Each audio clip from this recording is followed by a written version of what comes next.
Next, Assemblymember John Harabedian. Thank you, Mayor Gordo. For anyone who is a believer of any faith, please, we need your prayers. We need your thoughts of healing and anything that you can do to help our community. Many of our neighbors, our loved ones, and members throughout our community lost their lives today. And we are with you. We see you, we feel you, and we are going to help you get through this. As part of the state of California, along with our governor, our federal and local officials, our main mission now is to keep people safe, minimize any further devastation, and for those of you who lost your homes, who lost your property, who lost your loved ones, we are going to help you rebuild. We're going to do everything we can to fight for you every day, now, this week, over the next couple months and years, to make sure you get your life back. And that is my promise. That is the promise of everyone behind us. But please, stay diligent. Heed the warnings of our public safety officers. And please, stay out of harm's way. Thank you to our men and women on the front lines, our first responders. We are not out of this. It is all hands on deck, and it's going to be a long couple nights still. So thank you to everyone who's helping these efforts, and please pray for us. Next, Superintendent of the Pasadena Unified School District, Dr. Blanco. Good evening, and I want to echo the sentiments that our heart goes out to all of our families, our staff, our employees who have suffered losses during this devastating event. Behind me, you see the power of us, the city, the mayor, the city manager, our leader from the PCC, all came around the school district to help us provide for our families and our students.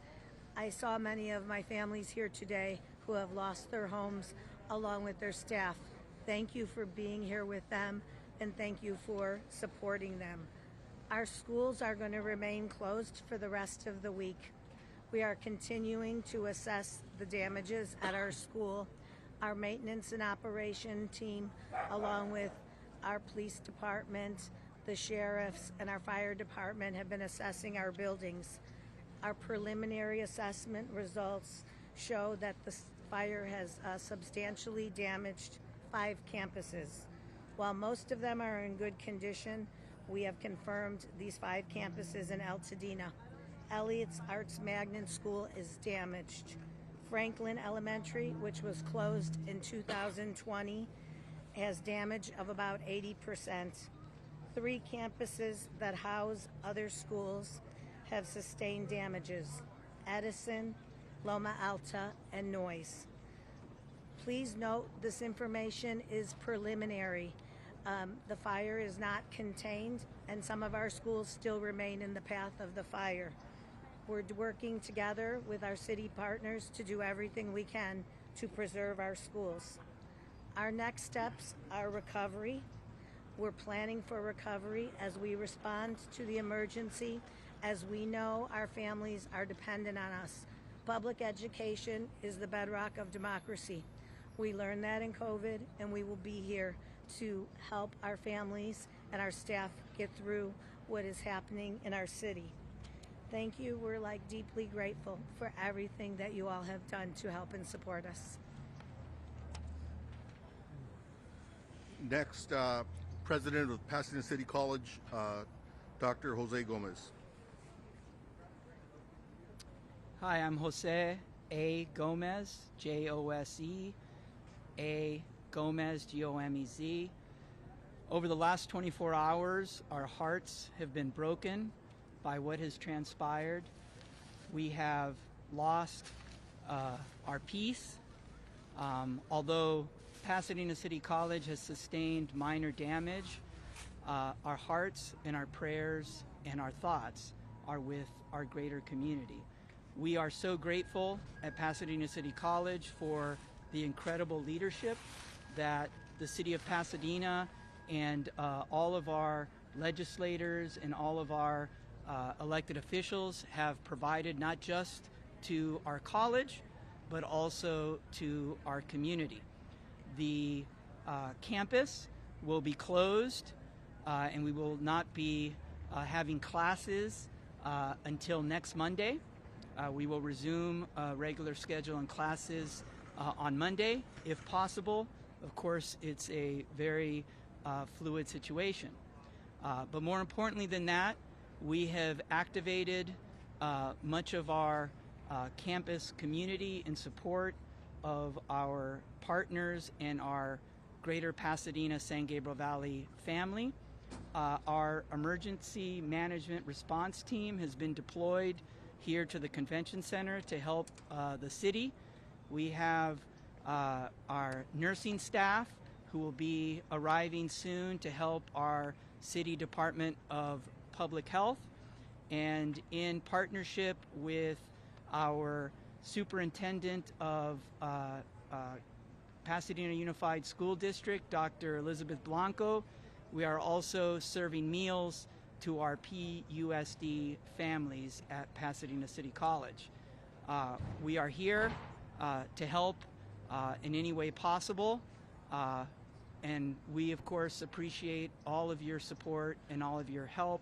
Pasadena and the San Gabriel Valley has been an amazing partner to PCC, and we are here to be an important and critical partner to the communities that we serve. Thank you. Next, from the Humane Society, Dia DeVernit. I'm Dia DeVernit, President and CEO of Pasadena Humane. We're a nonprofit animal welfare organization and shelter serving Pasadena and 10 surrounding areas, including Altadena, which has been very hard hit by this fire. And our hearts really go out to all the people who have lost their homes and their pets in this disaster. We recently just heard from one of our board members who lost her home with her 2 cats in it. I'm sure we're going to be hearing more stories like this in the coming hours and days, but our primary focus has been over the past 24 hours to assist people who have been safely evacuating with their pets and need a place for their pets to go.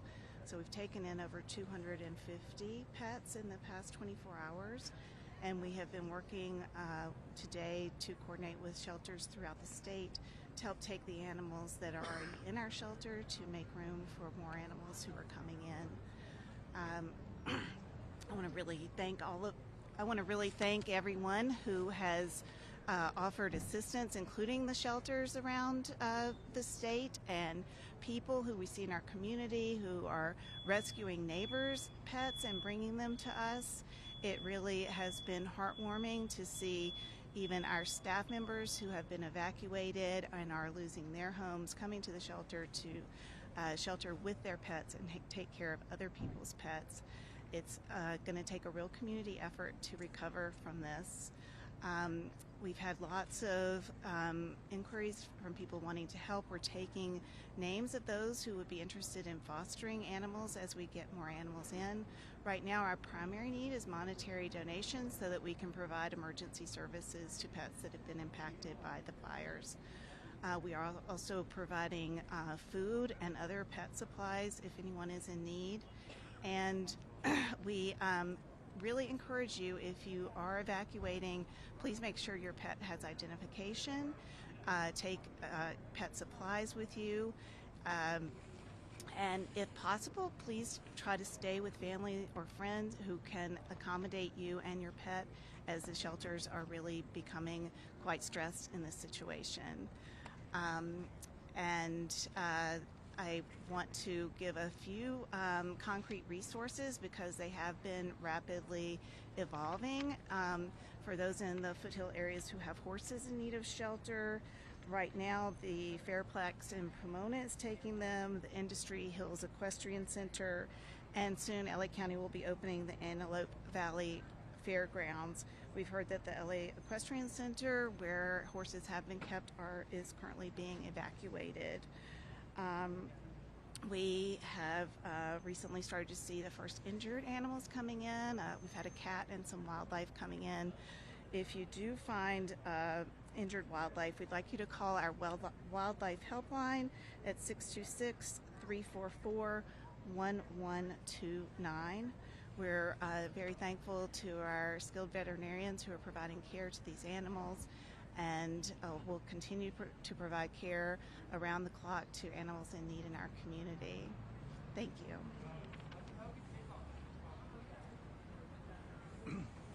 Next, because this is still an active fire with very little, if any, containment, I think it's important to hear from the fire chief, and our fire chief is here with us, Chief Chad Augustine.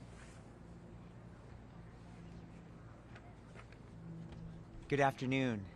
My name is Chad Augustine, your Pasadena Fire Chief, ChadAugustin.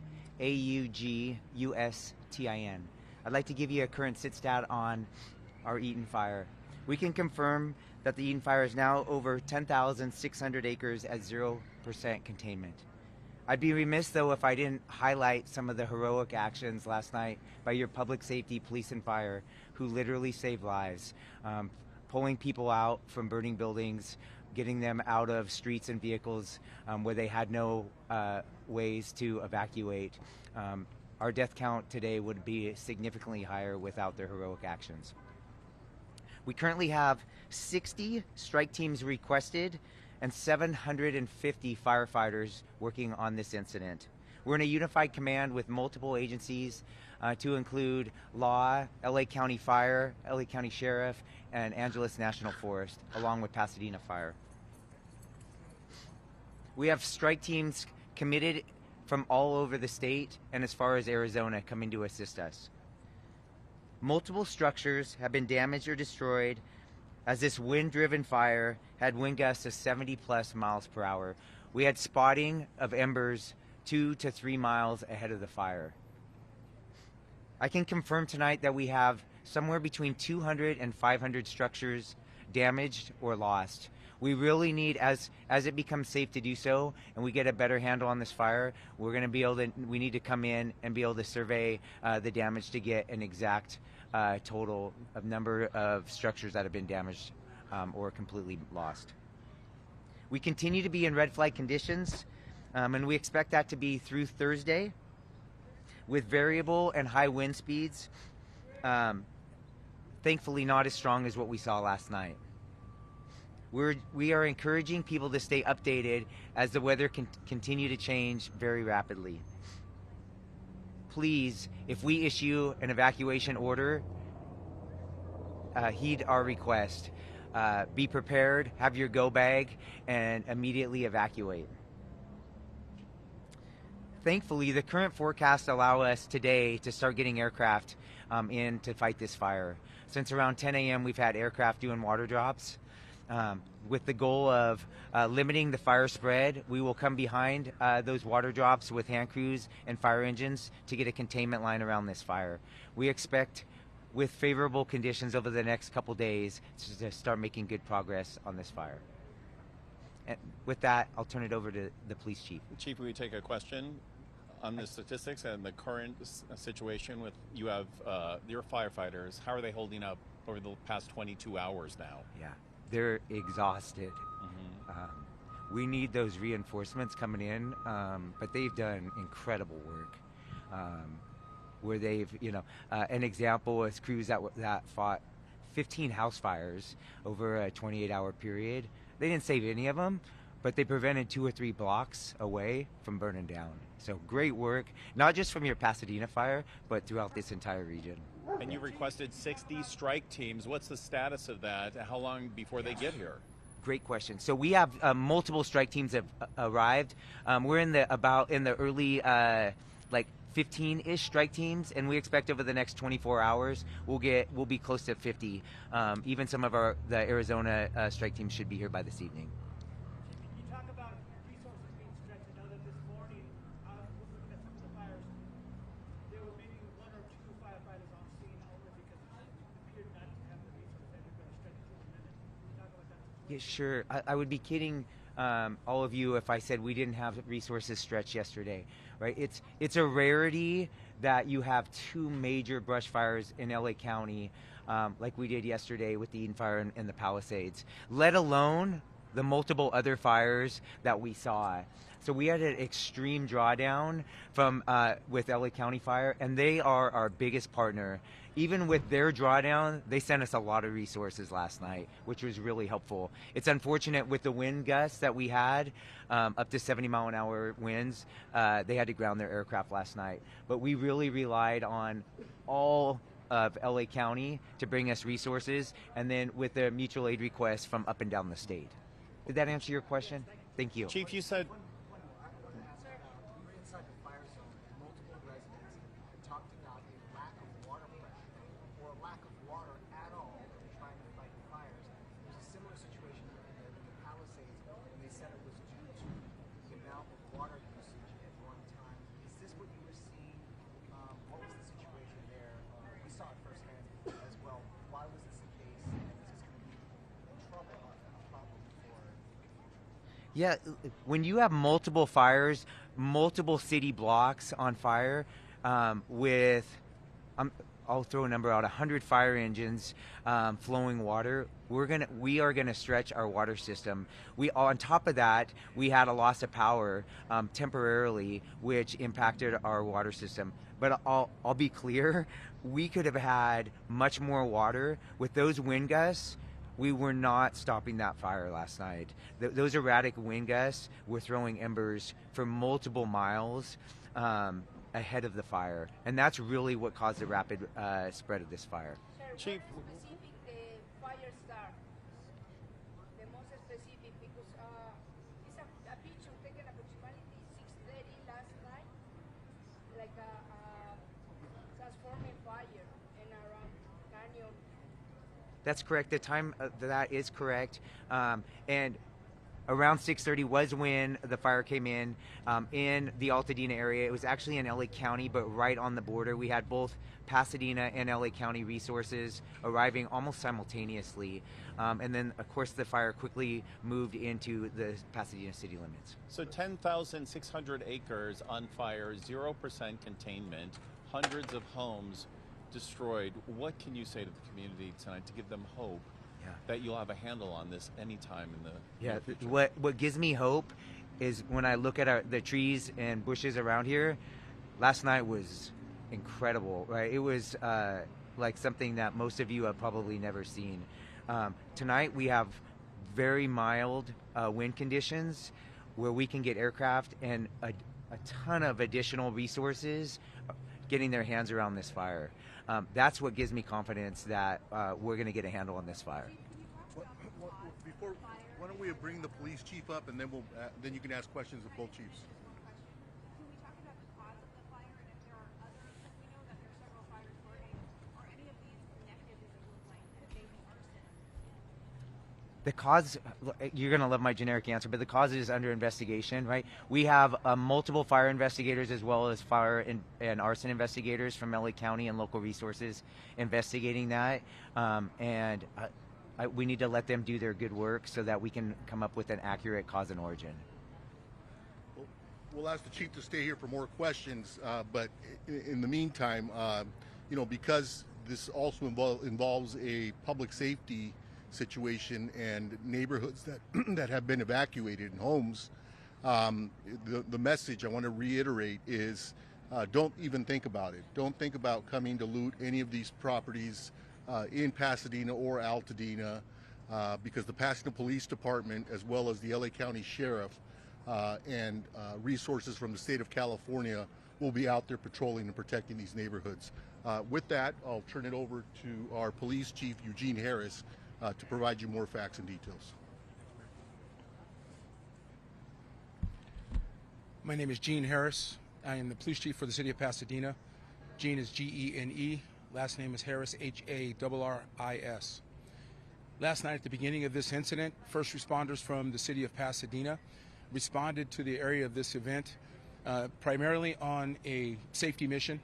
But when they got there, they rapidly found an escalating fire that was growing rapidly with the wind gusts, and it turned into a rescue evacuation scenario.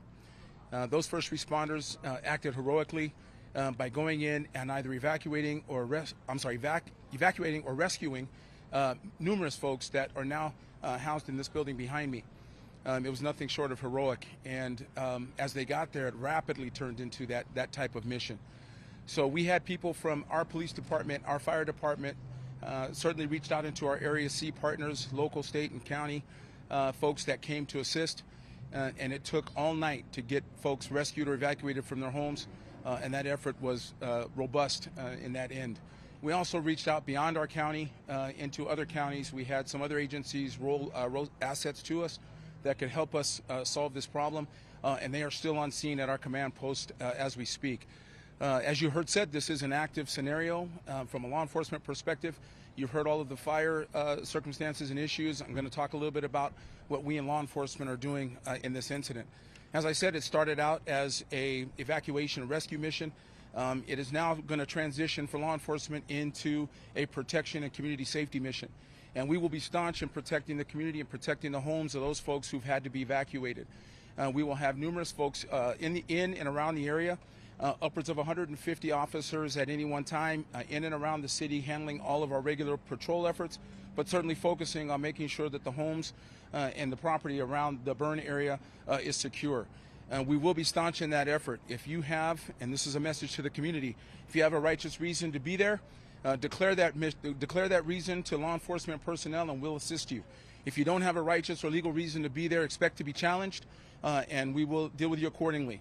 The idea here is we want to make sure that we protect the people in this community, we protect the sanctity of these people's homes, and we will do that without fail. As you heard the mayor say, don't come here if that is the mission, if that's what you plan to do. You will run into somebody in one of these uniforms, and we will take care of that situation. So ensure that we are going to be staunch and very stern about the way that we're conducting this protection mission. I want to end it by simply saying the first responders in this city are second to none. Those partners that responded to help us really stood up, and you've got some really good elements that came out here to support this community and make it safe. So we will have ongoing and sustained operations. There will not be any lessening of operational capability for emergency services. We might find that some of the regular services will be out. We've put some information out on that for social media and on the media to make sure that people understand that we may not have the counters open and some of those things for regular services. But all emergency services will be dealt with without any lessening of services or impact. So with that, I'll turn it back over to the mayor. Now we can open it up to questions from any of our speakers that you may have. I can do Spanish now, or we can do one-on-one. Mayor, we asked the chief about the looting situation. Was instances of looting that happened here at the Canyon Fire? I mean, what was the situation here that makes you speak so forcefully about any activities that might happen? Well, the forceful nature of my delivery is really designed to impact what our caring is for this community. It's a community caring mission. We haven't had any incidents of looting, and we don't want any. And so the message is, don't come here if that's what you plan to do. You're going to run into one of us, and we're going to be staunch in that effort. So we haven't had anything yet, but we're trying to expect the unexpected and get in front of these types of things.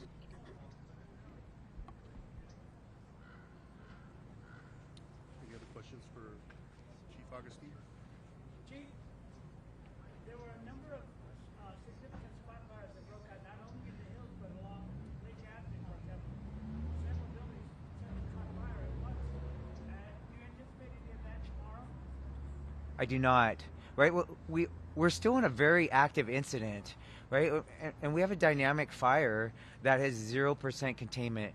But what caused a lot of last night's issues was the dynamic winds, wind gusts of 70 miles an hour, and very erratic winds. At 2 in the morning, they changed direction, heading westward, and we ended up having evacuations all the way to Glendale. So do I expect a risk of fire spread tomorrow? Yes. Do I expect erratic fire weather like we saw last night? No. Chief, can you elaborate on how far those embers were going and how much that contributed to the spread of the fire? Yeah. We can confidently say those embers were spreading ember casts 2+ miles, right? And we were in red flag conditions, right? And just acknowledging that we're in red flag conditions in January, right, should make us all pause. And so the humidity was so low last night that a single spark could cause a fire. And then you add in the wind gusts. And when I was driving to the fire last night, there was fires, dozens of fires starting just from the embers that were being thrown blocks, and miles ahead of the fire. Chief, the owner of the Bunny Museum told us on our air on CBS KCAL 9 that the fire hydrant in front of his museum was dry and that firefighters couldn't get any water out of it. Are you sure that all the hydrants are working? Was that a water pressure problem? What are your thoughts on that? Yeah, I can't comment on that specific instance because I don't know the facts of that, but I can tell you that it's very common in a brush fire in a city when you have that big of a fire with that many resources that we're going to tax our water supply and our water system. Then if you have a loss of power, which may impact the pressure, it's going to make it even worse. So yes, all of that. We're going to struggle on water supply on a very, very large brush fire like we saw last night with multiple structures on fire. Do you feel that you got enough help, enough mutual aid quick enough? Did it arrive fast enough? Yeah. Could it have helped sooner? What was great, if there was a positive thing from yesterday, is we were preparing for a wind event for multiple days in advance of what happened last night. We were preparing for a wind event as well as possible brush fire, but you had augmented staffing all over the county, which really benefited us because we were able to be nimble, send resources to Palisades Fire early in the day, and they were sending us resources by the evening time. That's the benefit of the mutual aid system in California, specifically LA County. Yes. As you're speaking right now on our air, we're showing live pictures of houses burned to the ground. Yes. These are images that you and everyone standing behind you has seen all day long. What do you say to homeowners that are watching this happen in real time? We grieve for them, right? We are incredibly sorry that they have a loss of, for many of them, everything they own, right? And it's tough as your fire chief. That's my responsibility. I also know that last night was unprecedented conditions where we did a lot of good work, but we were not able to save every residence or building that was out there. Mayor Gordo, on that same note, how surreal is it? Because you've been inside this convention center many times before for many different events, but to see it being utilized in this way, more than 1,000 people are now using this. And looking forward, what are some of the biggest needs that you think in the days to come that you will need here for the folks to evacuate? Well, first and foremost, it's very sad to see families dislodged, particularly families that have lost their home and, as the chief says, have lost everything. I think one of the biggest challenges is going to be to transition people who have lost their home into permanent housing. We have hundreds of homes that have been destroyed, and moving people into permanent long-term housing is definitely going to be a challenge, and it's going to be a challenge that we're going to engage the county, the state, and the federal government in. Has there been any contact information, a website or phone number set up for missing persons? So if a family member, if someone in the area was evacuated, but family is out of state or out of county, how do you track down your loved one? Well, the standard 911 will be efficient enough to get us to the numbers that we need to get you. I would suggest that you make that call. To me, that stands to be an emergency, so let's do that. You can also contact our business line, and we can get you to the right people that can guide you in. If you think that your folks are at our evacuation center, which is right here behind us, we have plenty of staff that are here that can help you ID any family members or friends that might be here. I don't know that off the top of my head, unfortunately, but we can get that on our website.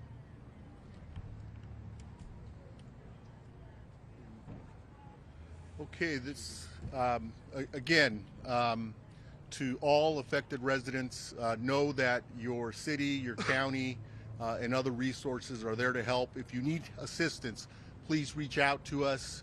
Pasadena and its residents and Altadena, it's a resilient community, and I'm sure that we'll bounce back.